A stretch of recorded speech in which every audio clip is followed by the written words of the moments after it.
नमस्कार दोस्तों, 1000 commerce MCQ series का पार्ट 3 है ये। इस सीरीज में प्रीवियस ईयर्स में आए हुए ऐसे क्वेश्चंस को शामिल किया गया है जो कि फंडामेंटल या बेसिक क्वेश्चंस हैं कॉमर्स के, और उनमें कोई बदलाव आने वाला नहीं है। साथ ही साथ ये क्वेश्चंस रिपीटेडली एग्जाम्स में पूछे जाते रहे हैं और आगे भी पूछे जाएंगे। ये 1000 क्वेश्चन इस सीरीज में एक क्रम से चलेंगे, सीक्वेंस से। जैसे स्टार्ट किया है अकाउंटिंग के एकदम बेसिक से, तो आज का इसी कड़ी में जो पार्ट 3 है, इसमें प्राइमरी बुक्स जो होती हैं अकाउंटिंग की, उनसे रिलेटेड क्वेश्चंस हैं।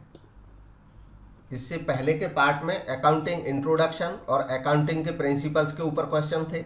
अब जब अकाउंटिंग की जो प्रोसेस होती है, उसमें सबसे पहले अकाउंटिंग की प्रोसेस में रिकॉर्डिंग का ही काम आता है। ट्रांजैक्शंस जो होती हैं बिजनेस की, उनको रिकॉर्ड करते हैं। फिर उसके बाद इसी क्रम में रिकॉर्डिंग करने के बाद क्लासिफिकेशन का काम आता है। उसके बाद समराइजेशन होता है, एनालिसिस होता है, इंटरप्रिटेशन होता है। फिर अकाउंटिंग का काम आगे बढ़ता रहता है। इसी क्रम में हमारी ये सीरीज़ के क्वेश्चंस भी होंगे। तो आज के जो क्वेश्चंस हैं वो प्राइमरी बुक से रिलेटेड हैं लगभग। स्टार्ट करते हैं। सबसे पहला क्वेश्चन है, cash cell will be recorded. Cash cell record की जाएगी कहाँ पे? तो गिवन ऑप्शंस में से जो सही जवाब है वो है ऑप्शन बी, कैश बुक। जब प्राइमरी बुक्स बनाई जाती हैं तो प्राइमरी बुक्स में जर्नल सबसे मुख्य प्राइमरी बुक होती है, और जर्नल ऐसी बुक है जिसमें सारी ट्रांजैक्शंस को रिकॉर्ड कर सकते हैं। कुछ बिजनेसमैन ऐसा कर सकते हैं कि जर्नल के साथ अदर बुक्स भी बना सकते हैं जो कि जर्नल का ही एक हिस्सा होते हैं। तो उनको सब्सिडरी बुक्स कहा जाता है। इसमें cash book, sales book, purchase book या purchase return, sales return, BR book, BP book, ये सब आ जाते हैं।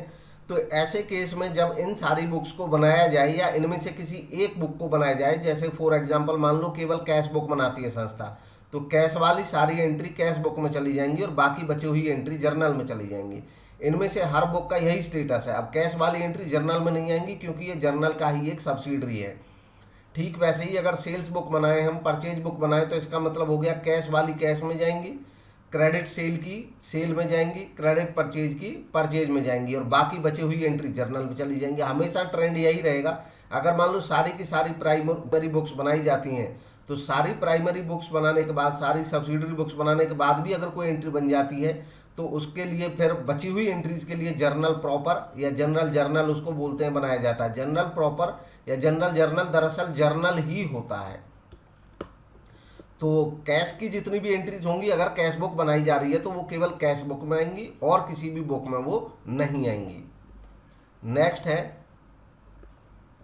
एक कस्टमर रिटर्न करता है गुड्स जो कि उसने परचेज की थी उधार, में इन्फॉर्म द सेलर। वो सेलर को इन्फॉर्म करेगा बाय सेंडिंग दिस। क्या या कौन सा डॉक्यूमेंट सेंड करता है जब कोई कस्टमर अपने खरीदी गई गुड्स को वापस करता है सेलर को? तो सेलर को वो कौन सा डॉक्यूमेंट भेजता है बना करके, अगर उसने ये गुड्स क्रेडिट पे खरीदी थी? तो गिवन ऑप्शन में जो सही जवाब है वो है ऑप्शन ए, यानी कि डेबिट नोट भेजता है। अब डेबिट नोट क्यों भेजता है, इसको याद रखने का सरल तरीका है समझने का। दरअसल कस्टमर ने जब क्रेडिट पे ये गुड्स खरीदी होंगी, तो कस्टमर ने अपनी बुक्स में सेलर को अपने यहाँ क्रेडिट किया होगा। सेलर इसका क्रेडिटर यानी कि लेनदार बन गया। अब मान लो ये बुक्स वापस कर रहा है, तो कस्टमर कहेगा कि साहब आप अब तक मेरी बुक्स में क्रेडिटर थे, इतने रुपए के मेरे लेनदार थे, लेकिन 1000 रुपये की गुड्स मैं आपको वापस भेज रहा हूँ, इसलिए मैं अपनी बुक्स में आपको 1000 रुपये से डेबिट कर दे रहा हूँ, ताकि जो आप अब तक क्रेडिट थे, मान लो 10,000 का सामान खरीदा था, तो 10 में से 1000 डेबिट माइनस होकर के अब वो 9000 का ही क्रेडिटर बचेगा। यानी कि उसको ये भेज रहा है डेबिट करने के लिए एक नोट, डेबिट करने के लिए एक नोट भेज रहा है, उसी को बोलते हैं डेबिट नोट। इसी प्रोसेस में जो क्रेडिटर है, जो सेलर है, सेलर जो डॉक्यूमेंट भेजेगा इस एक्सेप्टेंस के लिए कि ठीक है आपका सामान वापस आ गया है और मैंने भी आपको अपनी बुक्स में इफेक्ट में रख दिया है, तो ये क्या करेगा, ये इसको भेजेगा क्रेडिट नोट। सेलर भेजेगा क्रेडिट नोट, और जो बायर है, जो डेटर है, वो भेजेगा डेबिट नोट। नेक्स्ट है, वेट स्टैंड्स फॉर। वेट किसके लिए स्टैंड करता है, वेट का फुल फॉर्म क्या है, इसमें केवल इतना बताना है। तो वैट का जो फुल फॉर्म है वो वैल्यू एडेड टैक्स है। वैल्यू एडेड टैक्स ऐसे टैक्स को बोलते हैं जब किसी ट्रांजैक्शन में जितना वैल्यू एडिशन होता है उस पर टैक्स लगता हो। फॉर एग्जांपल जैसे हमने 100 रुपये का सामान खरीदा, तो जिससे हमने सामान खरीदा मान लो उसने फर्स्ट टाइम बेचा था, तो सरकार इस पर टैक्स लगा देगी 100 रुपये पे 10 रुपये, मान लो अगर 10% रेट है। फिर इसने क्या किया कि 100 रुपये में हमने खरीदा ये सामान, हमने 100 रुपये में खरीदा और 10 रुपये हमने टैक्स दिया, तो हमको पड़ा ये 110 में। अब हमने क्या किया, हमने कहा ठीक है 10 रुपये तो टैक्स है भाई, लेकिन हम 20 रुपये कमा लेते हैं, अर्न करते हैं। तो अपना प्रॉफिट हमने रखा 20 रुपये, यानी कि इस कॉस्ट में हमने ये टैक्स 10 रुपये अलग रख देते हैं। हमने इस 100 रुपये की कॉस्ट में 20 रुपये प्रॉफिट बढ़ाया।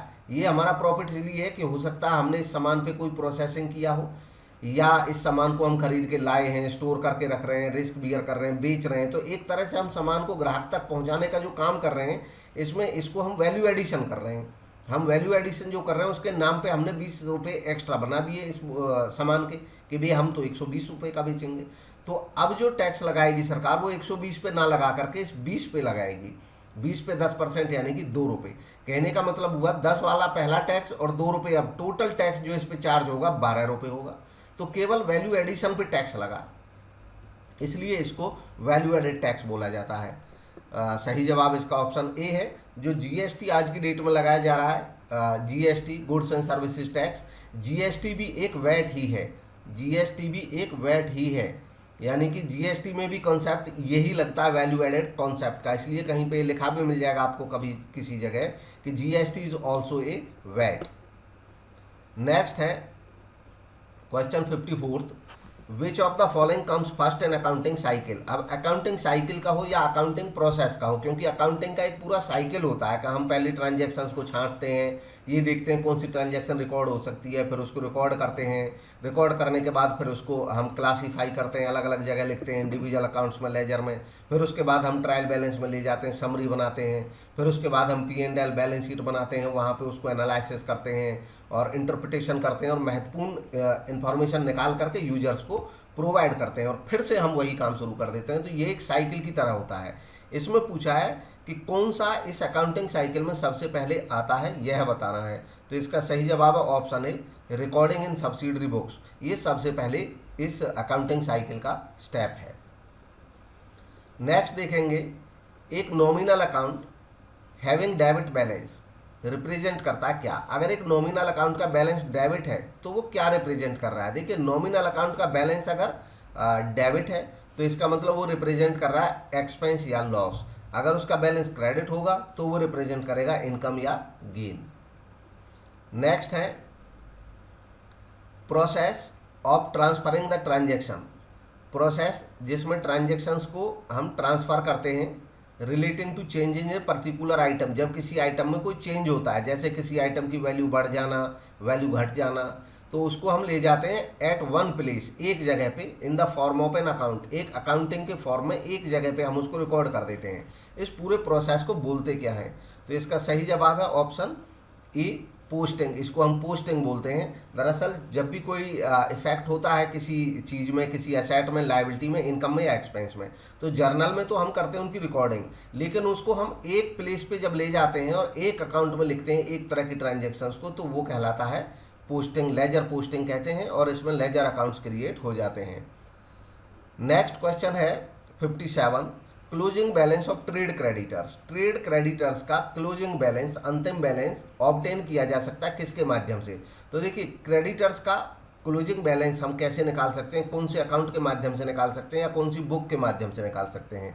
गिवन ऑप्शंस में जो सही जवाब है वो है option D, total creditors account. देखिए, टोटल क्रेडिटर में हम सारे क्रेडिटर्स को लिखते जाते हैं और जिससे हमें उनका क्लोजिंग बैलेंस पता चल जाता है। इसमें टोटल क्रेडिटर अकाउंट में साल के शुरू में जितने क्रेडिटर थे वो लिखे जाते हैं और उसके बाद क्रेडिटर जितने बढ़े, हमने कोई क्रेडिट परचेज किया उससे क्रेडिटर बढ़ जाते हैं, हमने उसको पेमेंट किया क्रेडिटर घट जाते हैं और लास्ट में हमारे पास बच जाते हैं क्लोजिंग क्रेडिटर। तो टोटल क्रेडिटर अकाउंट बना करके हम क्रेडिटर्स का क्लोजिंग बैलेंस जान सकते हैं। सिंगल एंट्री सिस्टम जब अकाउंटिंग का यूज किया जाता है वहाँ पर इस अकाउंट की हमें ज़रूरत पड़ती है बैलेंस निकालने के लिए क्रेडिटर्स का। ऐसे ही डेटर्स का क्लोजिंग बैलेंस निकालने के लिए हमें टोटल डेटर अकाउंट बनाना पड़ता है। नेक्स्ट है outstanding expenses account is, outstanding expenses account by nature किस टाइप का अकाउंट है यह बताना है। तो गिवन ऑप्शन में जो सही जवाब है वो है ऑप्शन सी पर्सनल अकाउंट। देखिए एक्सपेंसेस अकाउंट अगर हमसे कोई पूछेगा तो वो नॉमिनल अकाउंट है, लेकिन एक्सपेंसेस अगर पे नहीं किए गए वो आउटस्टैंडिंग रह गए तो ये जो आउटस्टैंडिंग एक्सपेंस अकाउंट है ये पर्सनल अकाउंट है। कैसे है मैं ये बताता हूँ। जैसे मान लो कोई एक्सपेंस है, वो एक्सपेंस हो गया 100 रुपये का, हमने लिख दिया एक्सपेंस डेबिट हो गया 100 रुपये का।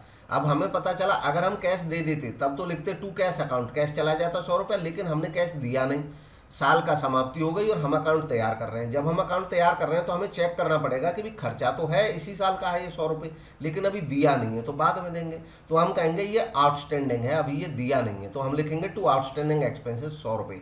अब आप यहाँ से पहचान करें कि देखिए एक्सपेंसेस अकाउंट डेबिट ये तो नॉमिनल अकाउंट है, लेकिन ये जो आउटस्टैंडिंग एक्सपेंसेस है ये इस बात को दिखा रहा है कि किसी पर्सन का हम पे 100 रुपया उधार है जिससे हमने ये काम कराया था, तो वो पैसा उस पर्सन को रिप्रेजेंट कर रहा है। ये जो आउटस्टैंडिंग एक्सपेंसेस है ये उस पार्टी को रिप्रेजेंट कर रहा है जिस पार्टी का 100 रुपये हम पे बकाया है, जिसको हम देंगे, तो इसलिए ये एक पर्सनल अकाउंट है। ऑप्शन सी इसका सही जवाब होगा। Next, journal is a book of, journal एक बुक है किस टाइप की। तो क्वेश्चन में हमें जर्नल के बारे में बताना है किस टाइप की बुक है ये, और गिवन ऑप्शंस में से जो सही जवाब है वो है ऑल ऑफ द अबव, यानी कि ऑल ऑफ द अबव। ये फर्स्ट एंट्री की बुक भी है, ये ओरिजिनल एंट्री की बुक भी है, डेट वाइज बुक भी है। देखिए जर्नल जो है हम फर्स्ट टाइम एंट्री करते हैं किसी ट्रांजेक्शन की, कहाँ पे, जर्नल में। शुरू में हम सबसे पहले अकाउंटिंग वाउचर्स बनाते हैं जिनकी हमें ज़रूरत होती है, और अकाउंटिंग वाउचर बना करके, अकाउंटिंग वाउचर एक डॉक्यूमेंट होता है, इसके बेस पे हम रिकॉर्डिंग का काम शुरू करते हैं और पहली एंट्री जो हम करते हैं वो जर्नल में करते हैं, तो ये जर्नल की बुक है। इवन अगर हम किसी सब्सिडरी बुक में भी करते हैं तो जो सब्सिडरी बुक होती हैं वो भी जर्नल की ही सब्सिडरी होती हैं, इसलिए हम उनको ऐसे भी बोलते हैं कि cash journal, bills payable journal या परचेज जर्नल, वो भी जर्नल ही होते हैं। तो पहली एंट्री की बुक है जर्नल। दूसरा ओरिजिनल एंट्री, क्योंकि किसी एंट्री का जो ओरिजिनल समय पे रिकॉर्डिंग होती है वो जर्नल में होती है। हमने कोई चीज़ लेजर में, P&L अकाउंट में कोई अकाउंटिंग देखा तो हम उसमें लास्ट में जब उसका ओरिजिन हम जानना चाहेंगे तो हमें जर्नल में पहुंचना पड़ेगा, तो ये ओरिजिनल एंट्री की बुक भी है। और तीसरी बात, हम इसको डेट वाइज क्रोनोलॉजिकल ऑर्डर में लिखते हैं, क्रोनोलॉजिकल ऑर्डर में बनाया जाता है जर्नल, यानी कि तिथिवार। तो ये तिथिवार प्रविष्टि की बुक है, डेट वाइज एंट्री की बुक है, इसलिए ये ऑल ऑफ द अबव इसका ऑप्शन सही है। नेक्स्ट देखेंगे 60th क्वेश्चन है हमारे पास।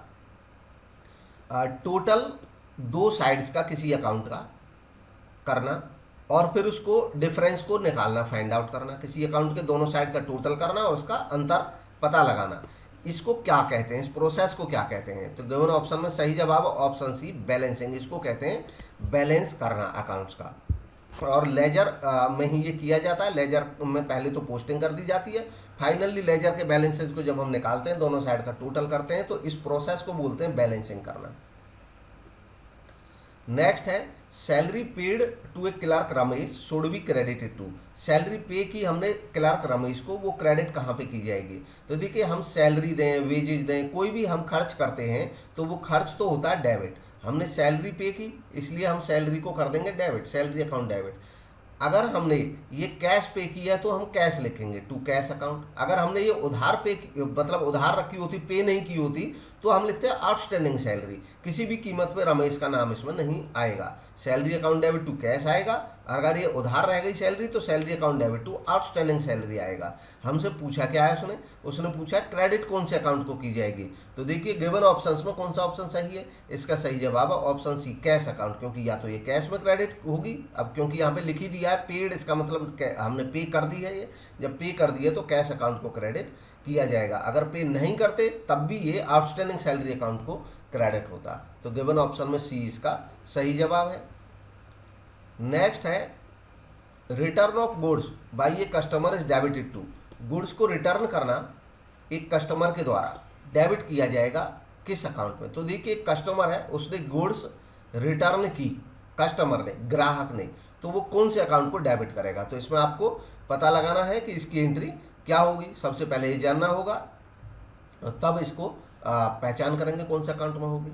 तो देखिए कस्टमर है, वो गुड्स को रिटर्न कर रहा है, वापस कर रहा है। कस्टमर ने ये गुड्स कभी खरीदे होंगे, तब हमने सेल किया, तब हमारी इनकम थी। आज वो वापस कर रहा है तो ये वापस जब हमारे पास सामान आ रहा है, गुड्स रिटर्न आ रही हैं, तो ये हमारे लिए हमारी जो इनकम है वो कम हो रही है, यानी कि इनकम में कमी आ रही है। जब इनकम बढ़ती है हमारी तो क्रेडिट करते हैं, और इनकम में कमी आती है तो उसको डेबिट करते हैं। तो जो इनकम कम है वो सेल्स रिटर्न से इनकम कम हो रही है, क्योंकि हमारे यहाँ ये सेल रिटर्न आ रहा है, गुड्स जो वापस कर रहा है हमारा कस्टमर, हमारे पास ये हमारी बिक्री किया हुआ सामान वापस आ रहा है, तो हम सेल्स रिटर्न अकाउंट को कर देंगे डेबिट। सेल्स रिटर्न को डेबिट करेंगे और कस्टमर जिससे सामान वापस आ रहा है उसको हम क्रेडिट कर देंगे। तो इसका ए सही जवाब हुआ। नेक्स्ट है मैसर स्टेशनरी मार्ट विल डेबिट करेगा परचेज ऑफ स्टेशनरी को कहाँ पे। अब मैसर स्टेशनरी मार्ट है, यहाँ से हमें पता चल रहा है कि स्टेशनरी का शॉप है और ये डेबिट करेगा अगर इसे परचेज करते हैं ये स्टेशनरी का सामान। तो देखिए जिस सामान में कोई बिजनेसमैन डील करता है अगर वो उसी सामान को खरीदता है तो इसका मतलब है कि वो इस सामान को अपने बिजनेस में डील करने के लिए खरीद रहा है। जब सामान को बिजनेस में डील करने के लिए खरीदते हैं तो ऐसे सामान को कहते हैं गुड्स। और गुड्स को अलग से कहीं डेबिट या क्रेडिट नहीं करते, गुड्स के 5 हिस्से बन जाते हैं। जब हम गुड्स को परचेज करते हैं तो हम परचेज अकाउंट को डेबिट करते हैं, जब गुड्स को हम सेल करते हैं तो सेल्स अकाउंट को क्रेडिट करते हैं, जब गुड्स परचेज की हुई रिटर्न हो जाए तो परचेज रिटर्न अकाउंट का ट्रीटमेंट क्रेडिट होता है, और जब सेल की हुई गुड्स वापस आ जाए तो सेल्स रिटर्न को हम डेबिट करते हैं। और साल के लास्ट में हमारे पास जो गुड्स बच जाती हैं उनके लिए हम स्टॉक अकाउंट खोलते हैं। क्लोजिंग में यही अकाउंट स्टॉक कहलाता है और ओपनिंग में यही अकाउंट ओपनिंग स्टॉक कहलाता है। साल के लास्ट में क्लोजिंग स्टॉक और ओपनिंग में ओपनिंग स्टॉक। तो कुल मिलाकर के हम स्टॉक से या गुड्स से रिलेटेड ये 5 अकाउंट मेंटेन करते हैं बुक्स में। अब यहाँ पे क्योंकि हमें पूछा खरीदने वाला तो हम परचेज अकाउंट को डेबिट करेंगे। ऑप्शन बी इसका सही जवाब हो जाएगा। नेक्स्ट देखेंगे 64th क्वेश्चन। इसमें पूछा गया है सेल्स बुक एक रिकॉर्ड है किस टाइप का, यानी कि सेल्स बुक में हम किन चीज़ों को रिकॉर्ड करते हैं यह बताना है। तो गिवन ऑप्शन में सही जवाब है option C only credit sale of goods. देखिए सेल्स बुक में पहली बात तो केवल क्रेडिट सेल आएगी, क्योंकि कैश सेल अगर होगी तो वो कैश बुक में चली जाएगी, कैश सेल अगर होगी तो वो कैश बुक में चली जाएगी, और क्रेडिट सेल होगी तो सेल्स बुक में आएगी। अगली बात, सेल्स बुक में भी केवल गुड्स का सेल आएगा। जैसे अभी हमने बताया कि गुड्स को हम अलग अलग अकाउंट्स में बांट देते हैं, तो जो गुड्स की सेल है केवल वही सेल्स बुक में रहती है। अगर हम किसी अपनी फिक्स्ड एसेट को बेच देते हैं तो उसको सेल्स बुक में रिकॉर्ड नहीं किया जाता है। तो इसलिए ऑप्शन सी सही है, only credit sale of goods. Next question है 65। इसमें पूछा है which of the following documents, निम्न में से कौन सा डॉक्यूमेंट रेलिवेंट नहीं है वाउचिंग कैश सेल। देखिए कैश सेल को वाउच करना है, मतलब हमारा जो ऑडिटर है वो जांच करना चाहता है कैश सेल की कि कैश सेल का जो रिकॉर्ड है वो पूरी तरह से सही है कि नहीं है। इसमें हमें बताना है कौन सा इस वाउचिंग में मदद नहीं करेगा, कौन सा डॉक्यूमेंट। तो गिवन ऑप्शन में ऑप्शन बी हमारी मदद नहीं करेगा, क्योंकि ये है monthly statement sent to customer, ग्राहकों को हम मंथली स्टेटमेंट उन ग्राहकों को भेजते हैं जिन ग्राहकों को हम उधार माल बेचते हैं। तो इसलिए ये उधार वाला स्टेटमेंट हो गया, इससे हमारा कैश सेल वाउच नहीं हो पाएगा। लेकिन डेली कैश सेल समरी से हम कैश का पता लगा सकते हैं। सेल्समैन का स्टेटमेंट, क्योंकि सेल्समैन के स्टेटमेंट में कैश और क्रेडिट दोनों कैश सेल आ जाएंगी, तो कैश का हम यहाँ से भी वाउच कर सकते हैं। और बैंक स्टेटमेंट, जो हमारी पेमेंट डायरेक्ट बैंक में जा रही है, हम वहाँ से मिलान कर सकते हैं। वाउचिंग का मतलब केवल ये है कि हम ट्रैक करना चाहते हैं किसी कैश सेल को कि उसका अमाउंट सही लिखा है, उसकी डेट सही लिखी है, तो हम इन बुक्स की मदद लेकर के उसको पता लगा सकते हैं। तो गिवन ऑप्शन में बी इसका सही जवाब हुआ। नेक्स्ट देखते हैं, अगला है 66। इसमें पूछा which one is the principle of double entry system. इनमें से डबल एंट्री सिस्टम का सिद्धांत कौन सा है। तो सारे जो ऑप्शन हैं इनको पढ़ के पता लगाना, आइडेंटिफाई करना, डबल एंट्री सिस्टम के जो प्रिंसिपल हैं उनमें से कौन सा सटीक है उसको पहचानना है। तो ऑप्शन सी इसका केवल सही है कि डेबिट द रिसीवर, रिसीवर को डेबिट करते हैं, क्रेडिट द गिवर। तो ये थोड़ा सा लिखा अलग तरीके से है, लेकिन बात वही है, debit the receiver credit the giver. ये एक सही है, ये पर्सनल अकाउंट से रिलेटेड सिद्धांत है। बाकी इनमें से कोई सिद्धांत सही है नहीं, इसलिए ऑप्शन सी इसका करेक्ट जवाब है। नेक्स्ट है 67। इसमें पूछा system of recording transaction based on dual aspect concept is called. Accounting, ये रिकॉर्ड करने का, ट्रांजेक्शन्स को रिकॉर्ड करने का सिस्टम जो डुअल एस्पेक्ट पे बेस्ड है उसको क्या कहते हैं। तो गिवन ऑप्शन में सही जवाब है ऑप्शन बी, इसको कहते हैं double entry system. Double entry system में हम डुअल एस्पेक्ट के बेस पे अकाउंटिंग को रिकॉर्ड करते हैं। यही एक साइंटिफिक सिस्टम है और इनकम टैक्स डिपार्टमेंट भी इसी को मानता है, कंपनीज एक्ट जो है वो भी इसी को मानता है, जितनी भी लिस्टेड कंपनीज हैं वो सब इसी के अकॉर्डिंग अपने अकाउंट्स तैयार करते हैं। नेक्स्ट है which of the following account will be debited if purchase of goods are made on credit. इनमें से कौन सा अकाउंट डेबिट किया जाएगा अगर purchase of goods credit basis पे किया जाए। तो देखिए अगर क्रेडिट बेसिस पे हम गुड्स परचेज कर रहे हैं तो डेबिट किसको करेंगे, नेचुरली डेबिट करेंगे परचेज को ही और क्रेडिट करेंगे कैश को। तो इसका डी सही जवाब है। नेक्स्ट है commission received is. Commission received क्या है, तो गिवन ऑप्शन में जो सही जवाब है वो है ऑप्शन बी नॉमिनल अकाउंट। देखिए यहाँ पे कई लोगों को कभी जल्दबाजी में ये इसलिए गलत हो जाता है क्योंकि वो सोचते हैं कमीशन रिसीव्ड जैसे आउटस्टैंडिंग कमीशन है, जैसे प्रीपेड कमीशन है, तो प्रीपेड कमीशन हुआ, एडवांस कमीशन हुआ, कमीशन आउटस्टैंडिंग हुआ। इसका मतलब है कि लास्ट दिन पे ये या तो एरियर रह गया या एडवांस का इसका स्टेटस है, उस समय ये बनता है पर्सनल अकाउंट। लेकिन यहाँ पे ये कह रहे हैं कमीशन रिसीव्ड, ये नहीं बताया कि कोई एडवांस रिसीव्ड है, ये नॉर्मल कमीशन रिसीव्ड है। तो कमीशन रिसीव्ड है तो ये हमारी इनकम है। कमीशन अगर पेड होगा तो हमारा खर्चा होगा। कमीशन पेड हो या कमीशन रिसीव्ड हो दोनों ही नॉमिनल अकाउंट होंगे। बी इसका सही जवाब है। नेक्स्ट है 70 dash is a process of entering in the ledger. इनमें से कौन सी प्रोसेस है जिसमें लेजर में एंट्री करते हैं हम, जो कि इंफॉर्मेशन जर्नल में दी होती है, यानी कि जर्नल में दी गई इंफॉर्मेशन को लेजर में एंटर कराने के लिए कौन सी प्रोसेस अपनाई जाती है। इसका सही जवाब है ऑप्शन सी पोस्टिंग। इसको बोलते हैं लेजर पोस्टिंग और हिंदी में बोलते हैं खतौनी। नेक्स्ट है when a firm maintains a cash book. जब फर्म एक कैश बुक मेंटेन करती है तो इसको मेंटेन करने की जरूरत नहीं है। इनमें से क्या, कौन सी चीज मेंटेन करने की जरूरत नहीं है, तो गिवन ऑप्शन में सही जवाब है bank in cash account and ledger. देखिए खास बात क्या होती है, जब हम कैश बुक बनाते हैं तो जर्नल में भी हम कैश वाली एंट्री को नहीं करते हैं, क्योंकि कैश बुक जर्नल का भी रोल प्ले करती है। क्यों करती है, क्योंकि कैश बुक में हम डेट वाइज रिकॉर्ड करते हैं, तो जर्नल में भी हम डेट वाइज रिकॉर्ड करते हैं। जब हम कैश बुक बनाते हैं तो जर्नल में एंट्री करने की जरूरत नहीं है। दूसरी बात, कैश बुक जब हम बनाते हैं तो इसको हम टी शेप अकाउंट की तरह ही बनाते हैं जैसे हम लेजर में अकाउंट बनाते हैं।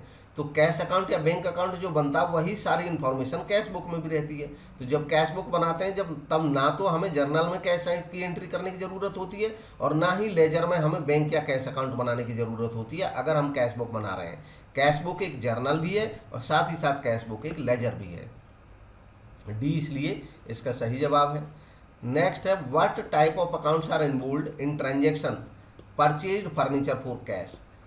फर्नीचर कैश परचेज किया, इसमें कौन कौन से अकाउंट इन्वॉल्व हैं, तो आपको देखना है। परचेज किया है हमने फर्नीचर, अब यहाँ पे ध्यान रखें फर्नीचर एक फिक्स्ड एसेट है, ये परचेज किया तो परचेज अकाउंट नहीं आएगा यहाँ पे आएगा फर्नीचर अकाउंट। और फर्नीचर अकाउंट भी हमने कैश खरीदा है तो यहाँ पे आएगा टू कैश, क्योंकि कैश गया हमारे पास से, तो फर्नीचर डेबिट टू कैश। अब फर्नीचर अकाउंट भी रियल अकाउंट है और जो कैश अकाउंट है वो भी रियल अकाउंट है। तो गिवन ऑप्शन में जो सही जवाब है वो है ऑप्शन बी रियल अकाउंट। इसमें दोनों ही अकाउंट रियल अकाउंट इन्वॉल्व हैं। नेक्स्ट देखेंगे 73 आउटस्टैंडिंग वेजेस इज ए। इस टाइप का क्वेश्चन ऑलरेडी हम कर चुके हैं, ये शायद डुप्लीकेट हो गया है। इसका सही जवाब है option C personal account. Outstanding wages हो या प्रीपेड वेजेज हो ये पर्सनल अकाउंट ही होगा। नेक्स्ट है identify the odd one out. इनमें से जो ऑड है उसकी पहचान करनी है, तो गिवन ऑप्शंस में इनमें से कौन सा ऑड है। अब देखिए इम्प्रेस्ड, पेटी कैश बुक, फ्लॉट, यानी कि ये कैश बुक से रिलेटेड टर्म है और कैश बुक में भी जो पेटी कैश बुक है उससे रिलेटेड टर्म इनमें से 3 है और एक टर्म उससे रिलेटेड नहीं है। पेटी कैश बुक होती क्या है, दरअसल जो मेन कैशियर है वो तो कैश बुक बनाता है, कैश बुक में तो सारी कैश की रिकॉर्डिंग रहती है। लेकिन कई दफ़े संस्थान में बहुत छोटे मोटे खर्चे होते रहते हैं, जैसे स्टेशनरी के ऊपर खर्च कर दिया, रिफ्रेशमेंट के ऊपर 10-20 रुपये खर्च कर दिए, तो ऐसे जो खर्चे पोस्ट कोई लेटर पोस्ट किया उसके ऊपर खर्च कर दिए, इस टाइप के जो छोटे मोटे खर्चे होते हैं इनको बोलते हैं पेटी कैश, पेटी एक्सपेंसेस। पेटी मतलब छोटे, स्मॉल। तो पेटी एक्सपेंसेस को जो हेड कैशियर है वो कैश बुक में रिकॉर्ड ना करके इसके लिए क्या अरेंजमेंट करता है, वो एक पेटी कैशियर यानी कि एक लघु कैशियर रखता है अलग से, जो कि स्मॉल लेवल पे जो एक्सपेंसेस हैं उनकी रिकॉर्डिंग करेगा खाली। उसको महीने के शुरू में या हफ्ते के शुरू में 2000-4000 जैसा भी पेटी कैश का रिकॉर्ड रहता है किसी संस्था का, उतने रुपए एडवांस में दे देता है। फिर वो कहता है कि आप महीने भर इस 2,000 में से अपना काम चलाओ, ये छोटे मोटे खर्चे निपटाते रहो। जब आपका ये 2,000 रुपये खर्च हो जाए तब आप फिर से 2,000 रुपये ले लेना। अगर आपका 2,000 रुपये पूरा खर्च ना हो, मान लो अगले महीने तक केवल 1,500 रुपये खर्च हुए, तो ये 1,500 आपके पास बचे रहेंगे, हम फिर से आपको 500 रुपये दे देंगे, फिर से आपके पास 2,000 हो जाएंगे, फिर उसमें से खर्च करते रहना। तो उसकी रिकॉर्डिंग पेटी कैशियर पेटी एक्सपेंसेस की रिकॉर्डिंग अलग से करता रहता है। ये जो अमाउंट है, ये जो 2,000 रुपये हम उसको एडवांस में दे के चल रहे हैं, इसको इम्प्रेस्ड भी बोलते हैं, इसको फ्लॉट भी बोलते हैं, और इसको पेटी कैश भी बोलते हैं। तो ये 3 टर्म पेटी कैश बुक से रिलेटेड है, और ये जो कैश बुक है ये पेटी कैश बुक से रिलेटेड ना होकर के ये मेजर कैश बुक से रिलेटेड है, इसलिए इसका सही जवाब है ऑप्शन सी। नेक्स्ट और लास्ट क्वेश्चन है आज का कि गवर्नमेंट ऑफ इंडिया ने इम्प्लीमेंट किया जीएसटी कंट्री में कब से, किस डेट से पूरे देश में जीएसटी लागू कर दिया भारत सरकार ने। इसका सही जवाब है ऑप्शन सी 1 जुलाई 2017 से।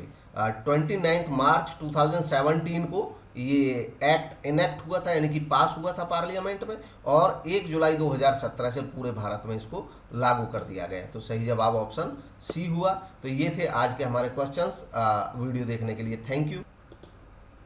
अगर आपने अभी तक चैनल को सब्सक्राइब नहीं किया है तो सब्सक्राइब जरूर करें, कि अगर आप कॉमर्स से रिलेटेड इसी तरह के एमसीक्यूज और बाकी मटेरियल देखना चाहते हैं तो ये आपके आने वाले सभी एग्जाम को मदद करेगा, चाहे वो जीआईसी का है, चाहे जीडीसी का है, चाहे नवोदय या केंद्रीय विद्यालय का पीजीटी का है, इवन ये यूजीसी नेट के एग्जाम में भी आपको मदद करने वाला है। Thank you for watching.